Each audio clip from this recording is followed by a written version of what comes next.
nerds, to another episode of the Nerd Rundown podcast, where we cover the latest in the nerd world of movies, TV, and more. I'm your host, Darren Simple. With me today are a couple East Coast nerds, Morgan Santo.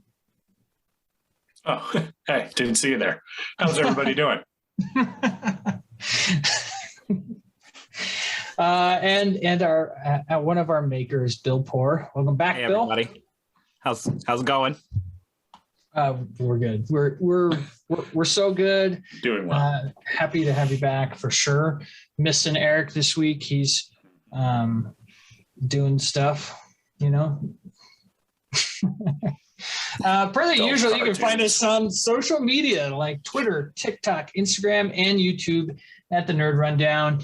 And while you're there, please hit the like and subscribe buttons. You can also listen to us on all the major podcast services. We have a fantastic show for y'all today.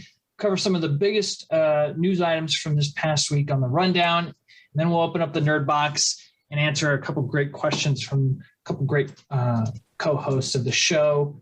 But first on the Rundown, we are getting a quick callback to last week's episode, Morgan. We got an official Bullet Train trailer released. Say that 10 times fast. Bullet Train trailer released. Has your opinion on the movie Bullet Train increased, or your hype level increased, or your opinion changed? Changed? Yeah, that sounds better. Crisscross my messaging there. What do you think of the trailer, and has your opinion changed? I think it looks like a lot of fun. My opinion has changed. And I'll say, I just didn't really see anything, so I didn't have a real opinion on it. And, right. Brad Pitt sitting on a train bloody, he's fighting something. It doesn't look like they're going for a Speed 3 movie here. This is definitely assassins. And it looks like it's going to be a lot of fun. There's a lot of people in it. It's going to be big. And even Percy Jackson's in the movie, so yeah. I think it's going to be Logan Lerman, right? Logan Lerman. I don't know. Percy Jackson. That could be his role. Are you talking about Percy Jackson, the kid who played the actor? Yeah. Logan. Yeah, Percy Jackson's fictional. I'm talking about the actor. A real person. Yes, Percy Jackson himself was not in the movie. Yeah. The real Percy Jackson. But yes, the actor. No, I think it's going to be Logan Lerman is his name. I think it'll be good. I think it'll be fun. He was a really high pick for Peter Parker at one point. Logan Lerman was. He was one of the top candidates for that. Yeah, it looks awesome. I'm really excited. I love watching Brad Pitt be a badass. Oh yeah. And he plays kind of a cool, I'm a cool mom. Yeah. Like a secret badass in this. He's like a cool aunt. Yeah, he's the cool uncle. Bill, what did you think of the Bullet Train trailer? I had no idea what to expect going into it, but I'll tell you, I think it looks really good. It looks like it doesn't take itself too seriously. It looks really funny. But the action scenes are really well done from what I could see, and really well choreographed. I think it's going to be a lot of fun. I like Brad Pitt personally. I think most things that he's in tend to be good. And it looks like a lot of fun to sit down and watch. Yeah. Agreed. When Brad Pitt kind of accesses his like plethora of skills, first of all, he's like the most handsome man of all time, but he's also super funny. Yeah. He was really great in Friends, in his, cameo in Friends. He's been really funny in other movies. He's been a badass. I love Troy. He's so awesome in Troy. Yeah. So he has a range. He's not just, I don't even know if he has a certain kind of acting persona that he gets typecast as, because he's got such a range. So, and I sort of like that in this one he's playing like the reluctant hitman. Like at one point he somebody's like, you ruined my life, and he's like, I don't even know who you are. Now, with that, do you think we're going to get bored of that eventually? Because once John Wick came out, a lot of people were like, okay, we got to do cool assassin movies like this, but where they kind of don't want to be one anymore, I get that.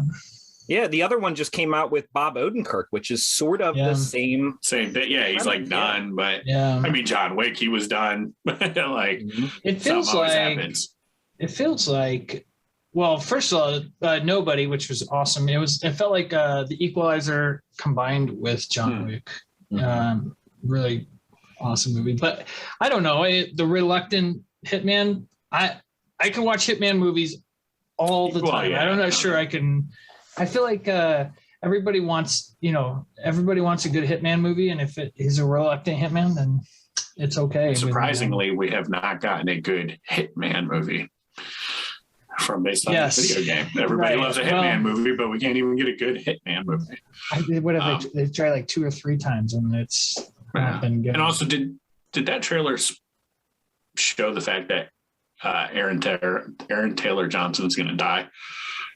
I think because you see Brad Pitt hanging out the window going 200 miles an hour while he's holding his foot. I mean, what's he going to do? I feel it's going to go under 300 miles per hour and blow up. That's what's going to happen. There was another guy in the trailer that at times I'm like, was that Aaron Taylor Johnson or was that the other guy? And they look very similar, and I couldn't figure out if it was just Aaron Taylor Johnson the whole time or if it was just somebody else. But it was the Percy Jackson character. I'm excited for this. Isn't it it's a Sony movie, so it's not. It's probably going to be released in trailers at first and not have a dual release. So it would be a fun movie, I think. I'm just not a fan of bucket hats, and Brad Pitt does have a bucket hat on throughout the movie. Well, it's supposed to be his incognito look. Yeah. I'm not a hitman. I'm wearing a bucket hat. Just a tourist. Next on the rundown, I didn't want to start the rundown with this because I like starting the rundown with a positive story, but man, did we get a terrible trailer for Morbius, in my own opinion. I'm sure some people liked it. This movie, it's just getting worse and worse for me. I am losing more and more hype for it. I don't care if it's got Michael Keaton in it. I don't care if it's tied to a Spider-Man universe. It does not look good. I'm going to start with you, Bill. What did the Morbius trailer do for you? I sort of had the same reaction. So my wife was excited because it's vampires. And of course, you know, she was a Twilight fan. So automatically a win for her. For me, you know, I don't know. I really associate Marvel, and I know this is, it's just tied to Marvel, but I really associate Marvel with really well done CGI. And I was not impressed with the scenes where he turns into his vampire or bat form or whatever you want to call it. Just it seems an odd choice to me. And it's also very, very dark. It's a very, literally dark film, which I often struggle with because you don't get a lot of the cool details or things that you can sneak in the background or I'm not sure. I'm not sure about the one. I'll see it. I'll definitely see it. It's in the lineup, but is it a babysitter movie or is it a Friday night movie? I think it's honestly probably a wait until it releases on a streaming service movie. Not getting a babysitter movie for sure. Morgan. Yeah, and it's I'm only going to be happy with the movie if we get like a Twilight scene where his girlfriend's going around like, you're really fast. You don't go out in the sun. Your skin sparkles. Say it. Vampire. And then run around in the woods and he says, hold on tight, spider monkey. Movies are so bad, but he's going to be good. Anyway, so the problem with this movie is it's like anything else that's a Marvel movie, not in the official MCU, made by Disney. I just don't know where it fits. So that's why I'm like, I just don't know. Michael Keaton's in it. I don't get it. Because so is it? Yeah, it's just that's the thing. I'm going to watch it to see how it fits in. That's the only reason I'm watching it, to see what they do. I'm also wondering if this newest trailer showed all of the Michael Keaton scenes. It probably did. That are in the movie. So I don't know. if Eric was here, he'd talk about that scene that it looks like a movie set. Yeah, So the helicopter part. Oh, the helicopter, they land and it looks like they're on a movie set. So I'll mention it for him. But yeah, it looks not good. Not good at all. So we'll move on quickly from that one. We'll move on to a movie that we got a trailer for recently, but now it's the official trailer coming out on Netflix. Next on the rundown, the official Adam Project trailer released. So a very heavy trailer rundown here in the beginning. But Adam Project, Ryan Reynolds travels back in time to work with himself as a young boy, and it looks like a fun movie. This looks like a movie, it releases on a Friday night movie night or Saturday night movie night with the family. You sit down and you can watch it, and it looks so fun. I'm very much looking forward to it. Ryan Reynolds is Ryan Reynolds. He's going to play his Ryan Reynolds character, but it also seems maybe a little bit more subdued than usual. It does, because he's sitting across from an 8-year-old, but that 8-year-old's doing a great job acting in this movie. The final line in the trailer is like, "How'd you get to be so smart? How'd you get to be so dumb?" He tries to take his beer. Yeah. So great trailer for this movie. Releases on Netflix here in the next couple weeks. Morgan, are you excited for this movie? I am. Yeah. I mean, the very first teaser trailer, whatever you want to call it, had me excited. This has me more excited. Anything time travel, I always enjoy. I enjoy Ryan Reynolds, that kid. I'm excited to see how they address some things, or if they just completely overlook it. Because I love when the kid's like, "Well, wait a minute, shouldn't you know what to do here? Because if I've gone through it, then you've gone through it." And it's like, or is this a multiverse? And he's just like, "You watch too many movies. Too many movies. You watch too many movies." Like, I'm looking forward to it. I think it'll be a lot of fun. Yeah, there was some like Netflix, boom, pop some popcorn and to watch it. It's not going to win any Oscars, but it's going to entertain you. It's going to be fun on a weekend night with the family. Yeah. It does go into a little bit of their time travel rules. We get different time travel rules for different movies. Bill, what did you think of the time travel rules in this movie, and are you excited for it? I mean, it's a Ryan Reynolds movie. I'm going to watch it. I'm excited for it. I will tell you one thing. I'm a little nervous though, because I just watched Free Guy. And it was an okay movie, but it was not in my top Ryan Reynolds movies. And I think is it directed by the same person? There's a lot of the same people behind Free Guy. It does have a lot of, I'm not sure if the director is the same, but you're right. It is a lot of the same people. So that makes me a little, I mean, not saying that it's going to be bad. I think, if I get to stare at Ryan Reynolds for an hour and a half, 2 hours, I'm going to be happy. I mean, the guy's awesome. He's very, but no, I'm excited. He's very good to stare at for sure. Everyone.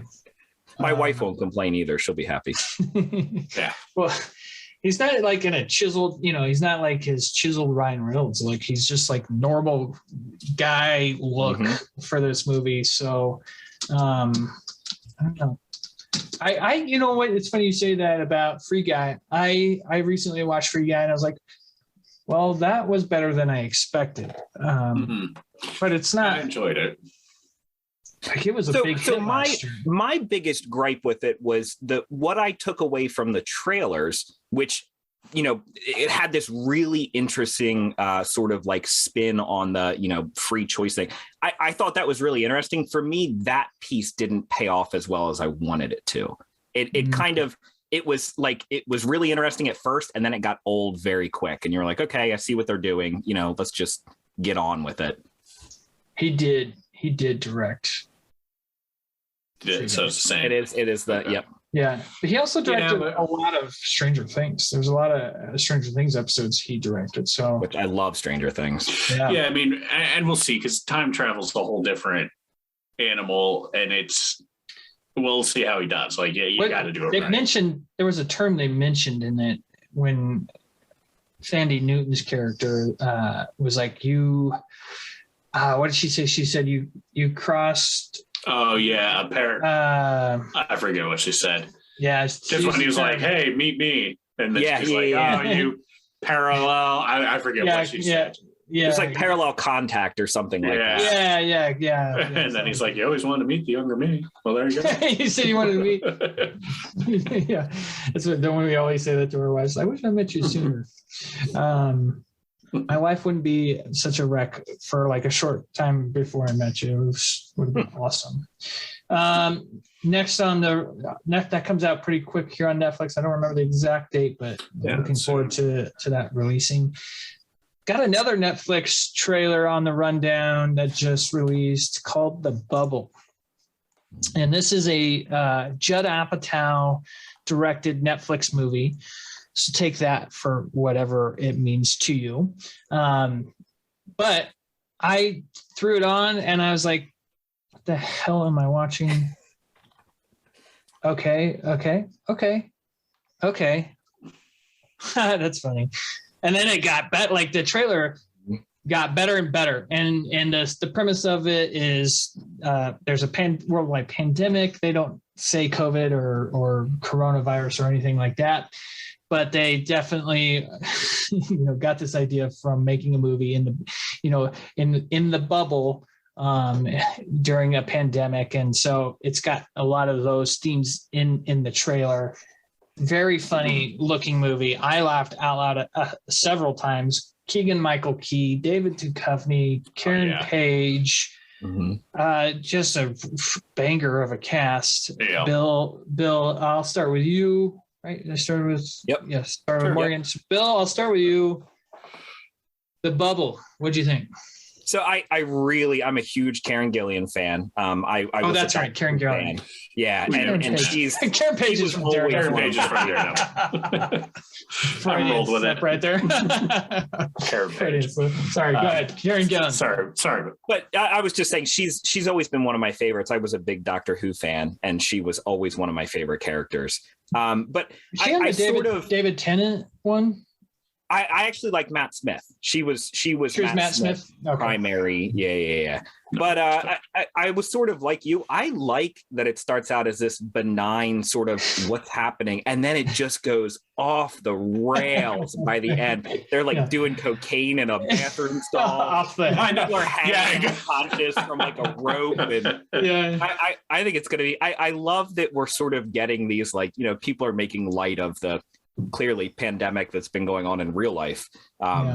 So I think that's a funny spin that we're going to start seeing more of. I'm excited for this one. Yeah, for sure. It's a. Oh, sorry. Go ahead, Mario. No, you go. No, I was just going to say it's just we're at a point where all we can do is laugh about the So that's it. Go ahead. Yeah, no, I agree, and I love that this movie is. Do we know, are they playing themselves? Or are they playing other actors? Okay, I didn't know if they were supposed to be playing heightened versions of themselves, just like this is the end, or I'll look it up. But I'm looking forward to the whole. They're on a movie set and they're just locked with each other because of COVID.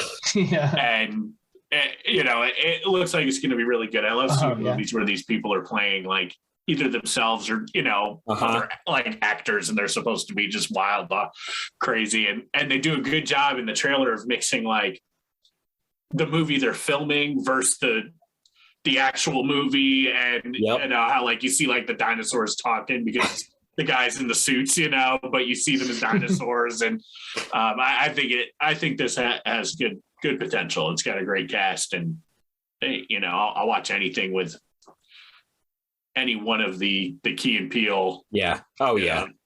Yeah. So look, I'm on the IMDb page, and it just has the actors. It doesn't have like their character names. So I think you're right, Morgan, in that like Pedro Pascal is playing Pedro Pascal. Okay. Leslie Mann, who is Judd Apatow's wife. I thought that was Leslie Mann. The accent threw me off. Or I was like, is that Leslie Mann? But like Fred Armisen, is he playing Fred Armisen or is he playing a character in the movie? So it'll be interesting. And I will say I'm a little nervous. I mean, Judd Apatow has been kind of on a miss lately. Yeah. So that's the only thing that makes me a little nervous. That whole kind of crew seems to have fallen apart a little. They're in the movie, they're filming a movie called Cliff Beasts 6. And so it's like, how many Sharknadoes are we going to get? Right. So it's just like, it's a parody. Was this a Netflix or? It is a Netflix movie. April 1st it comes out. So Netflix is really trying to give you a reason to stay on after that price hike. Yeah, right. That's right. Yeah, here's the Adam Project. Here's the $20. I don't know. It just looks like definitely it's Netflix, so it's not going to be Oscar worthy, if that's what you want to call it. But I think it's throw it on Saturday night. Maybe put the kids to bed for this one, with it being Judd Apatow. Yeah, but people do looking forward to the trailer. Yeah, I think he did it right off of Keegan-Michael Key's head. Yeah. Yeah. And the guy takes off running. It's David Duchovny. I'm really getting a good vibe from it. Like, what's the Nick Cage movie that we keep talking about with Pedro Pascal? The Unbearable Weight of Massive Talent. Yeah. So Pedro Pascal in that is playing, comedy. He's playing comedy in this. I'm loving seeing Pedro Pascal. Yeah. Widen his. And I'm excited to talk about Pedro Pascal and their Rundown Presents. I know. I'm very excited. A little teaser for the episode. We're going to get into Boba Fett later on in the Presents and talk about that show. So stay tuned for that. Next on the rundown, we have Indy 5 has finally wrapped production. I don't know if I have a lot of words for this, but it's good to know that they finally wrapped production and Harrison Ford's not dead. And I don't know, Morgan, what do you think? Indy 5? I know Eric, it's probably a good thing Eric's not here this week because he would go on a tirade about it. Yeah, so I honestly don't care. Yes, I know, right? So how do you not care about Indy? I know, you think like Indiana Jones. I love Indiana Jones, but after the Kingdom of the Crystal Skull, and I realized like, wow, they can be real trash. And Harrison Ford's like 80. Like nothing against being old, but it's hard to get Indiana Jones out of that. So they really need. I don't know what the plot is. I haven't looked much into it because, again, I just didn't care. But they really need – this has to be a passing of the torch movie and done in a right way. I think the idea originally was Shia LaBeouf, but that's probably not happening. I'm sure they're scrapping that. I don't know who they could replace him with. But, honestly, I'd rather see Tom Holland in that than as Nathan Drake. I'd rather see the take the torch over as a new Indy. That'd be great. And I don't want him related to Indiana Jones. I'd rather this be one of his students, or something like that. That's what I would like to see. Bill, Indy 5, get you into. I'm with Morgan on this one. I don't have a lot of high hopes. I think it's one of those things where it's like you want to go out on top, and I think the original Indiana Jones were all fantastic. And then you get this stinker, and it's, you can kind of look past one bad movie, let's kind of pretend it didn't happen. But now you're just piling on to the end of it. And it's one of those things I kind of wish they would have just left well enough alone. Honestly, there's a lot that the movie has going for it. I'll say this. So first off, Harrison Ford's back as Indy. I don't know if that's good or bad, but you have Mads Mikkelsen as the main bad guy, and you have John Williams returning to compose. You have Steven Spielberg and Kathleen Kennedy producing. You have James Mangold, who directed Logan. Very, very, very good director directing this movie. Here's the byline for it. Indiana Jones 5 will find Dr. Jones once again coming up against his favorite foes, the Nazis. We also have confirmation that the movie will be set in the 60s during the space race, possibly incorporating elements of Operation Paperclip, where the government recruited Nazi scientists. Mm-hmm. The setting would place this adventure after the events of Crystal Skull, but since previous set photos have confirmed that Ford will be de-aged for certain scenes, it's safe to assume that the story will play out over different time periods. So I do like space race stuff from the 60s. I love Operation Paperclip stuff. I like I really like James Mangold as a director. So you put it on a scale, you're like, man, this has a lot going for it. But then freaking Crystal Skull, that's how bad Crystal Skull is. And I will say I appreciate, as much as I hated Crystal Skull, like it was just bad, I appreciate that they are going to continue stuff from that. Instead of just be like, yeah, the movie didn't exist. Because it's like, so if they're doing a space race, I'm sure it's because now Indy's involved, because he's seen an actual alien craft. He knows that's real. You know, he's seen Area 51. So he has seen some things that I can believe why he would be involved in the space race somehow. And it's just because he kind of thrust himself in this world by accident. So I can appreciate that. But as long as they do it right, that's all. That's a really good point, Morgan. Actually, I like that. And it's also it's an interesting shift, because when I think about Indiana Jones, I mean, I'm thinking about jungle temples and you know, him swinging. So shifting to the space race, I think that could be dramatically different from what we've gotten in the past. I would prefer not to see him go to space, though. Can we avoid that, please? Him and Tyrese are now going to space. he's going to be flying over Fast and Furious going next to him. They're going to do a double tank. Well, it's definitely going to need a trailer for that before any kind of hype is put into my brain. So next on the rundown, we have it's Batman week. We did their Batman show last week. The Batman released this weekend. Cannot wait to see it no more. You said you're seeing it tonight. This week we got some the Batman spinoff news. So before we had news that there was a spinoff show that was going to be centered around the Gotham PD with Gordon as like a young detective kind of coming up in the ranks, played by Jeffrey Wright, the Watcher. So this week we got news that there's now going to be a Colin Farrell Penguin spinoff show. And so very exciting that we're getting more of this world. I love world building. I think that's some of my favorite nerding is world building. And then building out the world of this Batman world through these TV shows, much like what Marvel's doing with WandaVision. You know, WandaVision really built out part of the world. Loki, Falcon, Winter Soldier, Hawkeye, et cetera, et cetera. So maybe DC is learning their lesson and they're taking some of the cues from Marvel. Yeah, I'm going to go now. Bill? Lesson. Bill, do you think DC's learning their lesson? Honestly, I don't think so. I don't think so, Stemp. I'm personally not a fan of DC. I do like Batman. You know, growing up, I was a fan of the Batman movies. I actually really liked The Dark Knight Rises and that whole trilogy. I don't know. I think I'll sort of wait to give my opinion on excitement for a show until I see the Batman.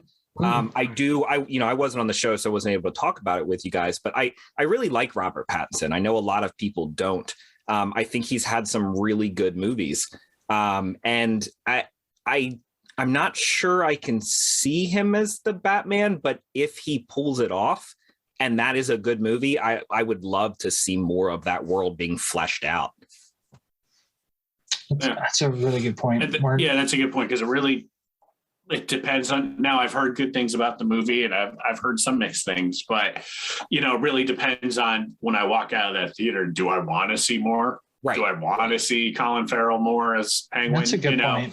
Yeah. So it's one of those I kind of, after I watch the movie, then I'll know like, oh yeah, I need to see more of this Penguin. Now, I will say I love that somebody posted pictures of Colin Farrell going out to get lunch with all of yeah. Nobody recognized Penguin get up still on. That was awesome to me.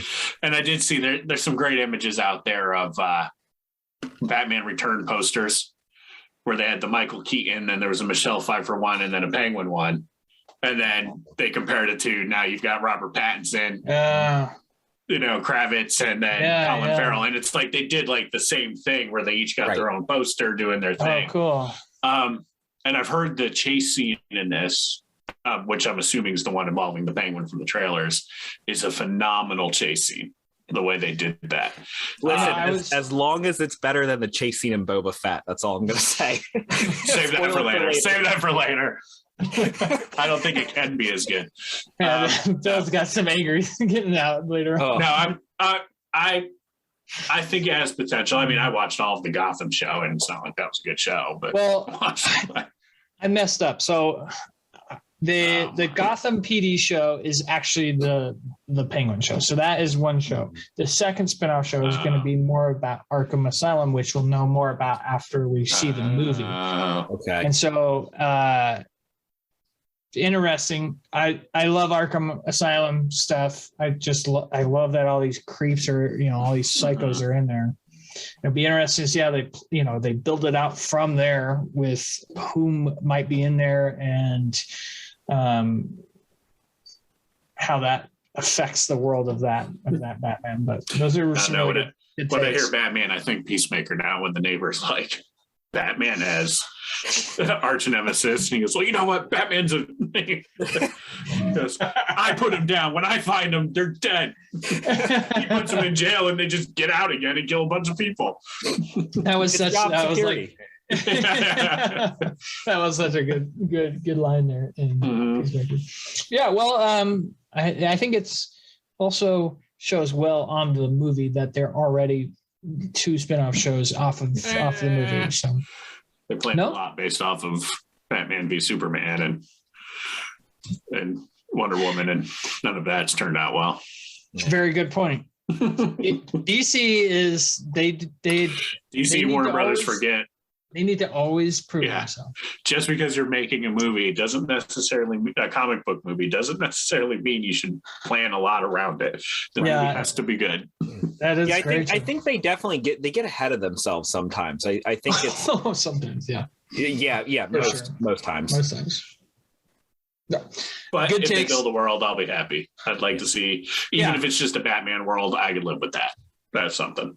Well, and I like a show centered around Gotham. I mean, I know there was the Gotham TV show, but it was too cheesy for me. So. I will say one thing that does worry me about building the world is I don't see Robert Pattinson as the type of actor to want to build a world like that. I don't know. I just see him as more of like an artsy, like, I'll do Batman because this is going to be cool, but like, I'm really more into doing interesting projects than, let me be Batman for 10 years. Yeah. Well, maybe he was looking for a way, maybe he was looking for a franchise and he's like, I have a shot at Batman. Hell yeah. I mean, how can he pass that? Some back taxes or something. Yeah. I also wonder if he's soured a little bit on the idea of a franchise type movie, because I know he has openly expressed that he hated his time on Twilight. And then he kind of stepped into more of those independent, small film type roles. I don't. Maybe this is him trying to make a comeback and see if it's something that's still interesting. It could be, but it could be a credit to how the movie is that he read it and was like, oh yeah, I need to be a part of this. Yeah. Especially since he has that mentality of like, no, I want to do something where I can act. And well, I think if it was like maybe more like Batman and Robin, he'd be like, no. But seeing that this is like a serious... This could be the next Dark Knight. Yeah. He was like, I'll take it. So I'm getting excited for the Batman. It's been Batman galore lately. So love it. Looking forward to it. Last on the rundown, we have an I Am Legend sequel in the works. Very interesting. I'm wondering how and where this movie is going to take itself. Will Smith posted a picture of a New York street of that world on Twitter recently to tease it. So we didn't even know it's happening, but now we know. Morgan, I know you're the big zombie guy here. Where does I Am Legend rank on your zombie? Yeah, in your zombie movie. I liked I Am Legend a lot. It was a fun movie. It's Will Smith. I don't know how this sounds, but I still remember the scenes of him working out in that movie and thinking, geez, like this man gets it. Like, look at him, and I even thought he was a little bit older at that point. No, I'd like to, it's weird. It's one of those, like, I didn't ask for it. I don't think anybody really was.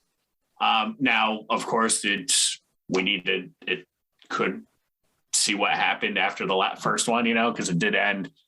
See, I don't even remember how it ended because there was the two, like, the theater ending and then the DVD ending. The theatrical cut, he sacrificed himself. The DVD cut, he gives up the cure to live and leaves. Yes, right? Yeah, that's right. Yeah. I couldn't remember which is which. It was a theatrical cut he died. So if you saw it in theaters, you see him. Wait, then how's he in this? Well, it doesn't say so here's what it says. I'll say this. Plot details are being kept under lock and key in the darkest corners on the Warner Brothers lot, but the development of the project and Smith's involvement are surely an unexpected surprise, as if you remember, his character Dr. Robert Neville sacrificed himself at the end of the theatrical cut of the original film. Whether he'll appear as a resurrected Dark Seeker or be found alive somehow, that remains to be seen, but it will certainly make for an interesting reveal if/when this movie arrives in theaters. Yeah, he's definitely... His character does survive in the film's alternate ending, but it's unlikely, not impossible, they'll pick up the story after an alternate cut. Yeah, my guess would be he's just playing himself, but like some other scientist is going to be watching videos of him and his research. Mm-hmm. Yeah, that's what I'm right. It should be. if he's still, because he wasn't maybe like he tossed the grenade and hid, like he held the grenade and just like died, and that was a hell of an explosion from that grenade. So right, yeah, you're not surviving that. It'll be interesting to see where they take it. I for sure would be interested to see more out of this world. Whether it's flashbacks we see him in, whether he's resurrected, whether they go from the alternate cut. Mm-hmm. Mm-hmm. Bill, where are you at in your I Am Legend fandom? So I actually really liked I Am Legend. I was not a fan of the theatrical ending. And for me, that the whole point of I Am Legend was supposed to be the zombies have now become sort of the majority. And he is the legend. He's the boogeyman in the night that's coming and stealing away their... Right, exactly. So I think the theatrical ending kind of glazes over all of that, and it sort of gets rid of all that lead up to it. And I also feel like the way they ended it in the theatrical version, I feel like it's very closed. I feel like they wrapped up the story. There wasn't really anything moving forward unless you're going to start digging into, what did the survivors camp look like after, she went north and found it. Does the cure work? Right. So I don't know where they're going to go with it. And that's my problem. It's exactly like you said, Morg. It's not something I asked for. And I don't think it's something that I necessarily would ask for. Right. And my guess is they're probably going to explore a little more of the evolution of the creatures. Mm-hmm. Because, that was a big part of the first one was he was realizing like, oh, these things are like planning they're shit. Organized. Yeah, they're planning, they're setting traps, these things are learning. Yeah. I will say I love there's some creepy scenes in that movie, and the scene where the mannequin turns his head and looks at him, I will remember that for the rest of my life. I was a kid. Or just when the mannequin's in a different spot. Like the mannequin was in a different spot. I was like, okay, this just freaking did you ever see the crap out of me. What's the King of Queens guy? I think it was his name. Kevin James. Kevin James. Yep. His sound guy thing he did. I've meant to. I think I have seen. Those are hilarious. Really funny. I'll have to watch it. Check him out. That's great. He just inserts himself as a sound guy into these movies, and it's fantastic. It's so funny. It really is so funny.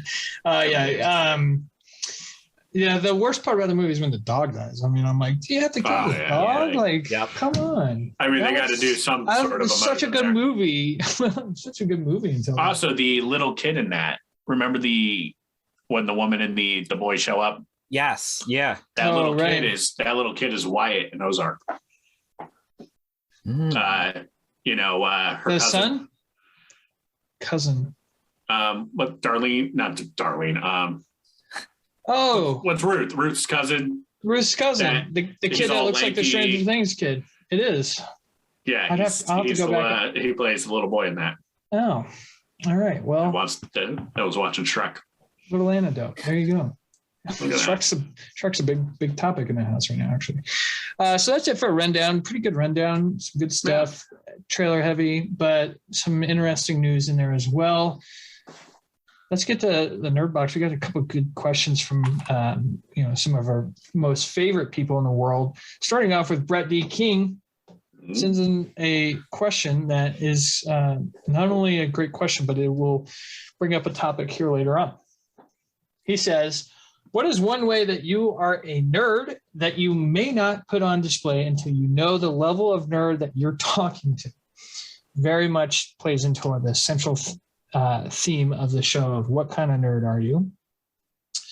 For example, I usually don't lead with I paint miniatures because all I can think about is the 40-year-old version that doesn't want to necessarily give off that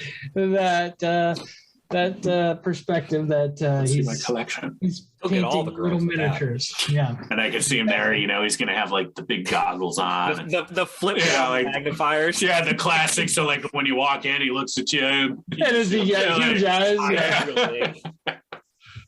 So I relate to this question maybe like more than any question we've ever had on the show. And that's why we have the central premise of the show being what kind of nerd are you? Because we're all a nerd in our own way. And it is such a good question. So what is one way that you are a nerd that you made? I will say this.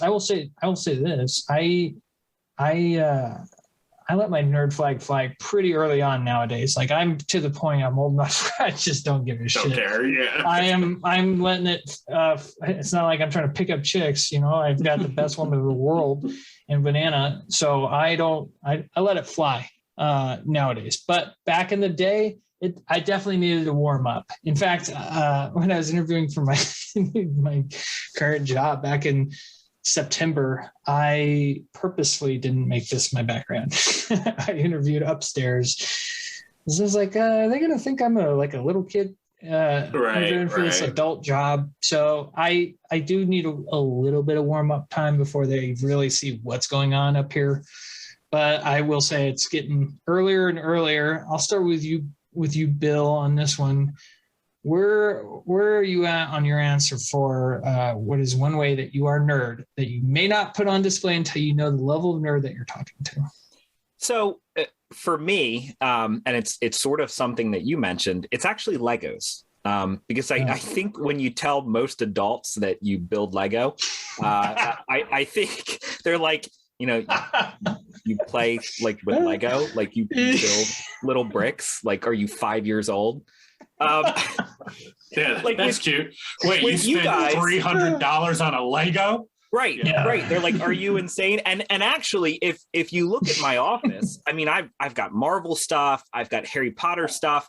I don't have any Lego in my office. And with you guys, I'll let that flag fly. But yeah. I think just off the bat, people automatically assume you play with Legos. You're like a 5-year-old kid.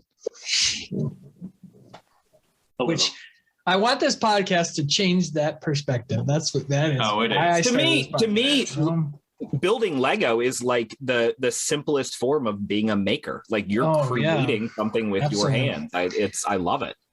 When you get that reaction, just like you should have like a Lego set on you. Just be like, here, put this together, you Right. Tell me a 5-year-old like it, but that again. Yeah. No, there are some. This says there are some 18 crazy and up on the box. Well, and you know, Lego, and that just shows you, because that's a big push for Lego right now to combat that sort of mentality. I mean, they're coming out with these 18 plus sets. The boxes are being redesigned so they're not as childish. You know, they've got the flat black background. They're doing more adult themes, which is, you know, it's right. I think it's something they're trying to fight on their end as well. Oh, it's good. I mean, look, I mean, that's a Nintendo Entertainment System Lego I built. Like, that is not meant for my 8-year-old child. Your finger looks like a nub right now. It really does. Like, oh my god! If you are listening to this podcast, Morgan's finger looks like it's like 1 inch tall. That is weird. Stop doing that. That is weird. It does look strange, but it gets the job done. It's freaking me out. Anyway, I will say this, like Bill. Jason, co-host on the show, and has a question coming up right after this. Is this adult cartoon? When his adult cartoons, I mean, it's the same mentality. Like, or like, you like cartoons, you know? Like, it's just it drives me crazy when you get that kind of. Just the stigma that surrounds it. Right. Yeah. And you need to word that correctly when you're finally going to tell everybody you're into adult cartoons. Like, don't say that. Like, yeah, I love adult cartoons, because everybody's going to be like, oh, you mean the stuff with octopuses? Well, Morgan, I'll pass it off to you on this one. Where are you at? Back in the day, I would have said zombie stuff, but I think Walking Dead really made that mainstream, and everybody got into zombie stuff after that. For me, it is probably the video games. And I don't mean like Call of Duty, because that, I mean, majority of people have at least played that. I'm talking like the From Software, the Dark Souls, the Elden Rings, because when you start talking about that stuff, you need to be at the right crew. When I'm talking about like, oh yeah, I'm putting all my points into intelligence to boost my magic, and like, you know what I mean? Like that's when it's like, you're that's getting a real nerd, like, yeah. When you're like, you ran into that NPC, you got to do the quest line, and you go to this lake here, and you know, like, you got to be at the right crowd for that, because people will listen, but they'll just like, I was talking to my wife, and I could tell she didn't give a shit about anything I was saying. He was like just entertained to me, like even doing that, like, Good job, sweetheart. Yeah, that's great. That's great. I once we went going to Banana's parents, and they live about an hour and 15 minutes away from us, and it was during the Game of Thrones, like the height of the Game of Thrones, and at the height of Game of Thrones, I was as big a Game of Thrones nerd as there was. And we pulled out of our driveway, and I think it was after a season finale. So we were like, kind of like, where is this going next? And what's the history here? Or maybe it was after a premiere. So it was either at the beginning or end. Pulled out of my driveway. And I'm like, well, let me tell you about the history of Game of Thrones. And as we're pulling into her parents' house an hour and 15 minutes later, I'm like perfect timing. I'm like, and that's the history of Game of Thrones. I'm sure she just was like this the whole car ride. Like he's still talking about Game of Thrones over there. You know, it's like you got to be careful letting that nerd flag fly even with your wife. You know. Well, yeah, I mean it's tough to like really, because when we start talking about the nerd stuff, we all know, especially if you watch the show, you can just go. Because I had a friend that she was watching something that had an actor in it, and she was watching adult cartoons. She was watching Lovecraft Country. Okay. And she's like, oh, this is great. And I said, yeah. I said, Tick is actually playing what might be the new big bad guy in the next Marvel phase. And she goes, ooh, the next Marvel phase, what is that? And I was like, listen, this is like a conversation we got to have in person, because there's a lot here, and I am There's no easy way to answer that. I will be more than happy to talk to you for 3 hours explaining where Marvel's going, you know, like.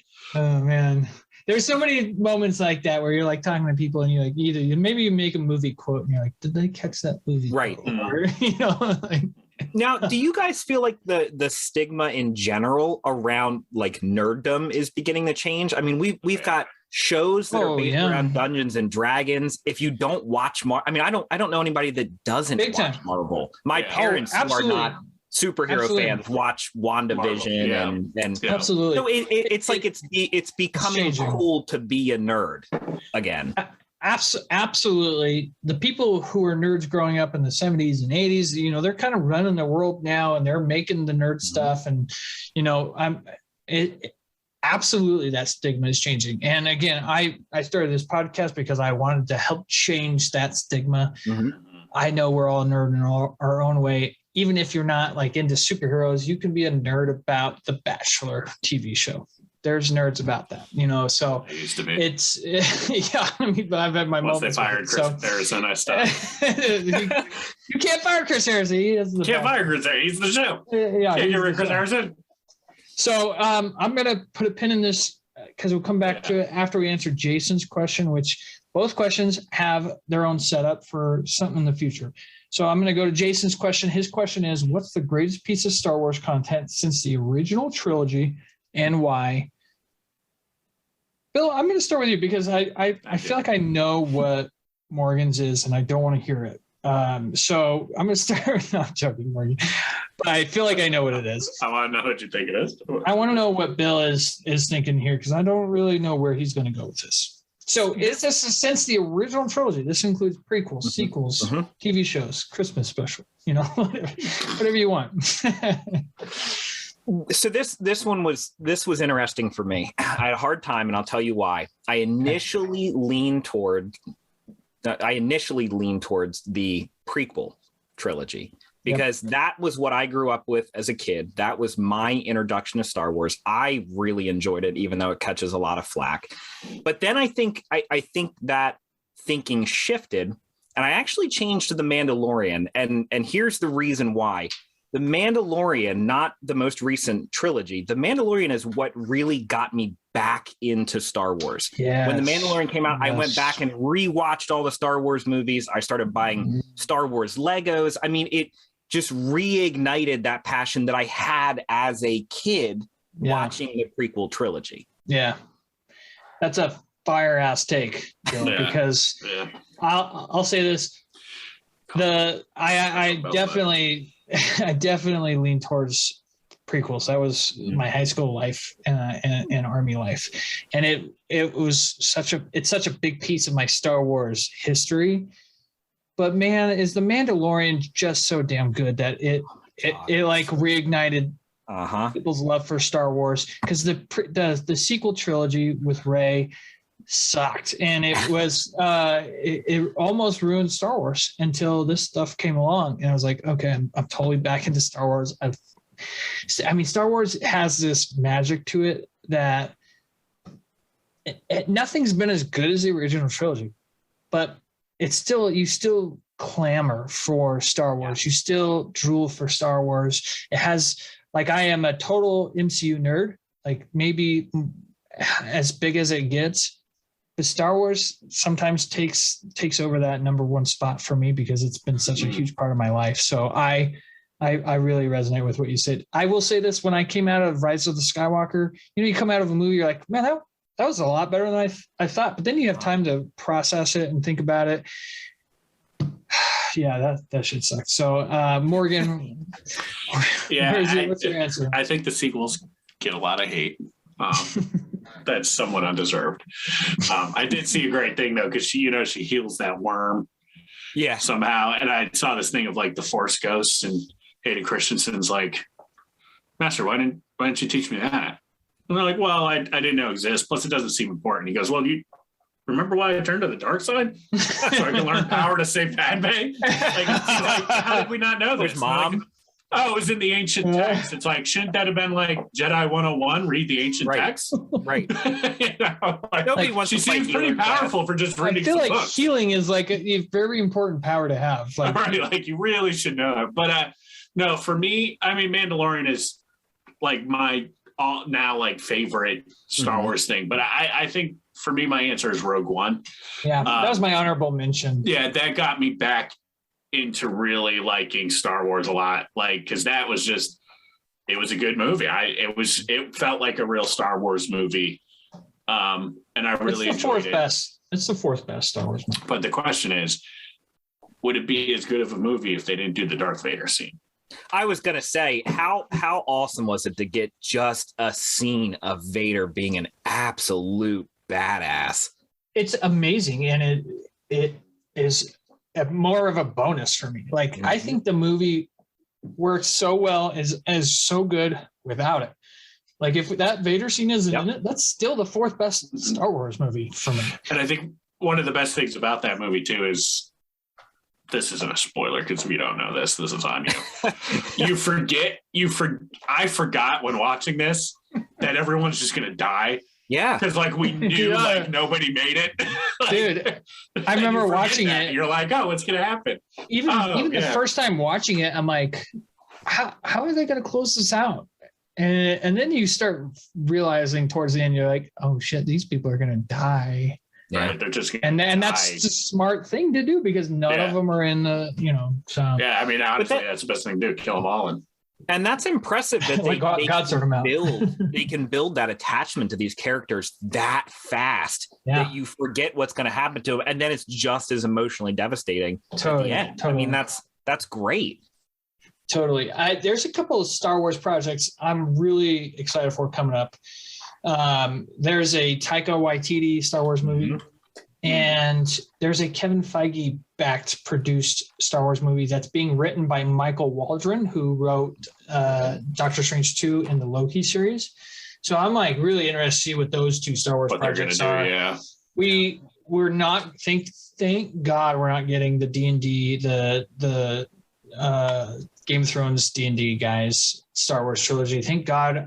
It sounds like they're moving away from Rian Johnson's Star Wars trilogy. So the only thing disappointing about that is they quit Game of Thrones. Yeah, I know. They quit Game of Thrones to do that crap, and now they're ditching them. I know. We could have got more Game of Thrones. We could have just got a decent ending to Game of Thrones. Yeah. So they could have broke it out into 2 seasons at least. What great questions! These great questions are perfect for us to talk about, answer.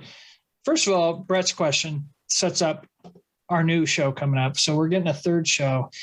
Haven't quite named it yet, but what it is it's going to be based around the central premise of the show. What kind of nerd are you? So we're going to get different kind of nerds for different kind of topics, doing their own kind of Nerd Rundown Presents deep dive style show. And it's really exciting. I know, Bill, you talked about going to Brick Fair with Brett and Morgan and doing a show around Legos, which would be amazing. I'm amazing, freaking excited for that show. Morgan, if Morgan wanted to do a show around why he doesn't like Luke Skywalker, it's his prerogative. I probably won't watch it, but it's if I'm going for dislikes. I'm going for dislikes with that one. Well, they removed the dislike button, so just going for comments. No matter what, I'm right. Yeah. No, but it'll be a fun series that's going to start here very, very soon. We're all a nerd in our own way, and we all want to fly our own nerd flag out there to everybody. And this is a good way to do it. So it'll be different from Presents in a way that Presents, we'll still have Presents to play the games, do a deep dive as a group on, like we're going into the Boba Fett TV show next on the Presents. So we'll still have the Presents and we'll still have this show. It's probably going to be, what kind of nerd are you style show. I'm very excited for it. The Star Wars question from Jason was very topical because again, we're in the Presents, we're moving into reviewing the book of Boba Fett finally. Very, very much looking forward to that, whether it's positive or negative. Don't know. We'll find out. I know Bill's got some fire he's got to spit. So looking forward to that. But good to have you back on, Bill. I've missed you. Thank you, guys. Love having you on. Looking forward to getting into Boba Fett with you. Morgan, great job as always. Just kidding. With that being said, we'll see you next week on the Nerd Rundown. It's that time. Nooses.